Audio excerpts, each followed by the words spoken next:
દેશ જ્યારે એક નૂતન યુગના પથ પર પ્રયાણ કરી ચૂક્યું છે ત્યારે જાહેર જીવનના મોભીઓને પોતાની વાણી ઉપર સંપૂર્ણ સંયમ રાખવો જોઈએ. ભારતના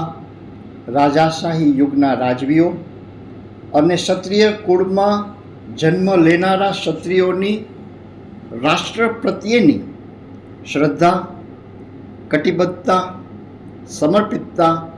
અને અસ્મિતાનો અભ્યાસ કર્યા વિના પોતાની રાજકીય સ્વાર્થની પૂર્તિ માટે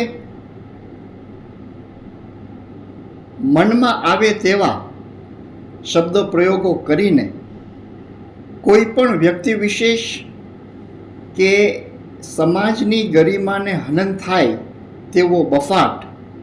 એ ભારતની એકતા, અખંડતા, સામાજિક સમરસતા અને સૌહાર્દપૂર્ણ તંદુરસ્ત સમાજ વ્યવસ્થા ઉપર કુઠારાઘાત સમાન છે.